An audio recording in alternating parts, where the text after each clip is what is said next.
The West Ham Massive are pleased to support Iron Supporting Food Banks.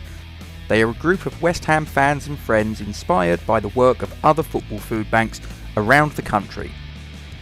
They collect food and cash donations for a Newham food bank in Beckton, who supplies 7 distribution centres in the borough 7 days a week and hand out several hundred 3-day emergency food packs every month to families in need. They are also working with other groups to improve conditions for vulnerable adults and children in the Newham community. You can help by making a donation to their Just Giving page. You will find the link to this in the description section of the video details in this stream. Thanks for your support. Come on, you Irons.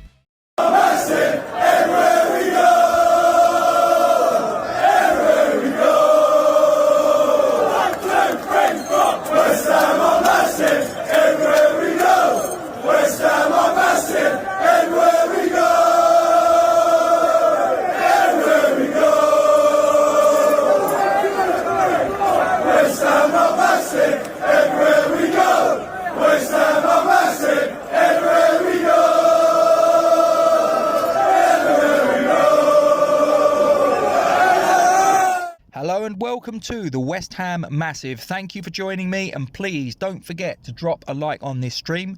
Subscribe to the YouTube channel if you haven't done so already.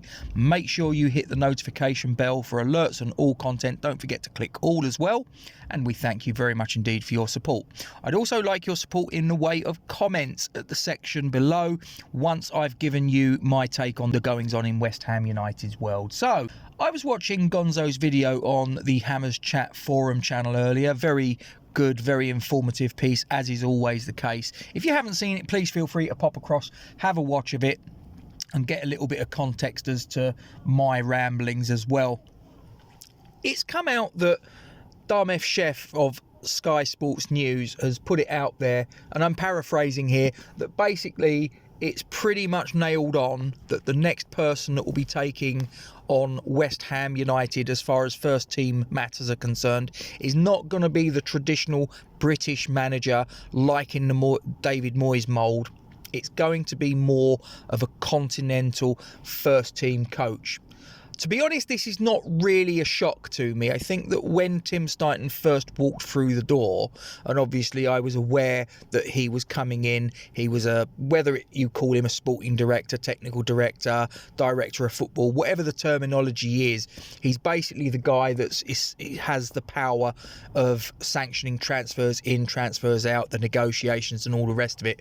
So I straight away thought that, well, this is going to be a little bit of a strange one, and it'd be interesting to see how it plays out. So it's obviously taking a little bit of power away from David Moyes. Now, also tied in with that is the fact that David Moyes is in the last 12 months or less now of his West Ham United deal. And obviously the story is about it's unlikely it's going to be extended anytime soon.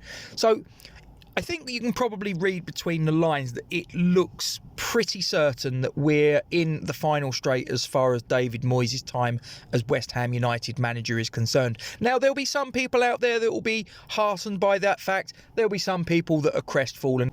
But here's the thing, and this is what sort of got me thinking. Now, obviously, we lifted a European trophy. It was our first piece of silverware that we lifted in 43 years, so 2 generations more or less. And it was a fantastic achievement. I was there in Prague with 2 of my 3 children. It was a great day, a great achievement for the team. But I do wonder if actually that win of the trophy actually has meant that we've had to stomach another 12 months of David Moyes' style of football, of David Moyes' ABC substitutions, of David Moyes not embracing youth talent.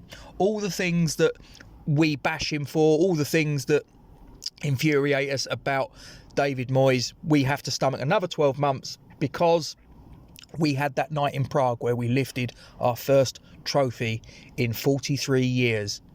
And I'm wondering, is that a price that you think is worth paying?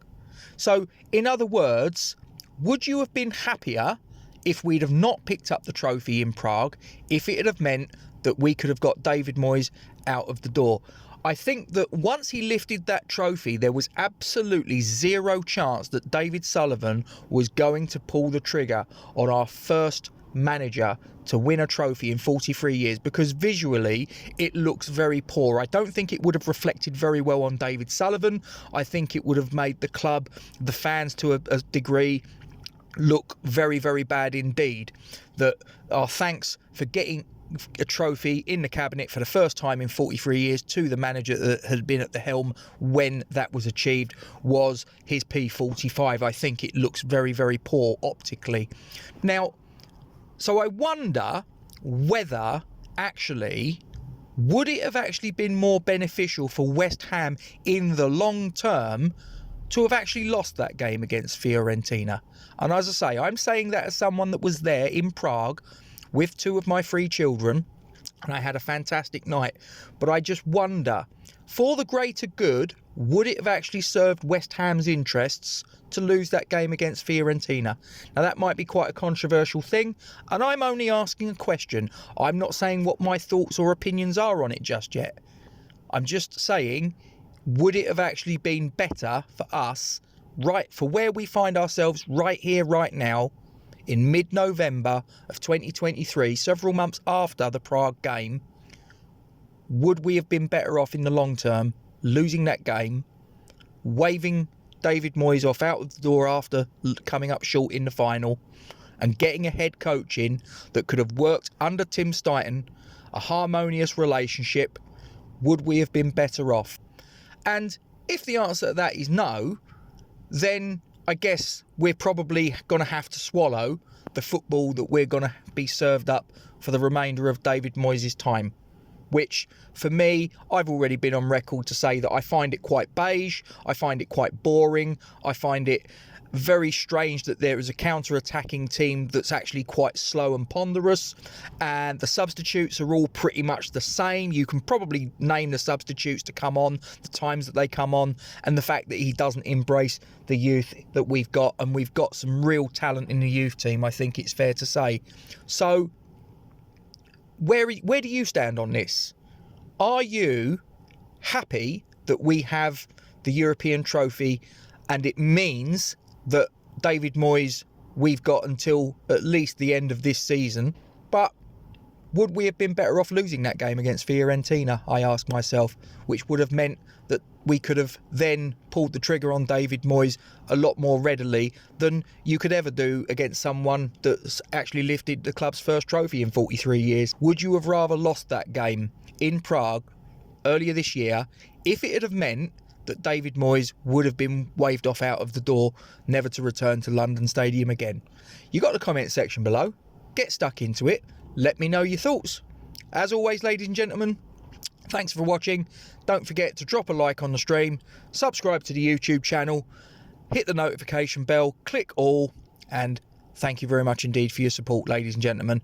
And we'll see you next time. Have yourself a great day. Come on, you Irons. The West Ham Massive are pleased to support Iron Supporting Food Banks. They are a group of West Ham fans and friends inspired by the work of other football food banks around the country. They collect food and cash donations for a Newham food bank in Beckton, who supplies 7 distribution centres in the borough 7 days a week and hand out several hundred 3-day emergency food packs every month to families in need. They are also working with other groups to improve conditions for vulnerable adults and children in the Newham community. You can help by making a donation to their Just Giving page. You will find the link to this in the description section of the video details in this stream. Thanks for your support. Come on, you Irons.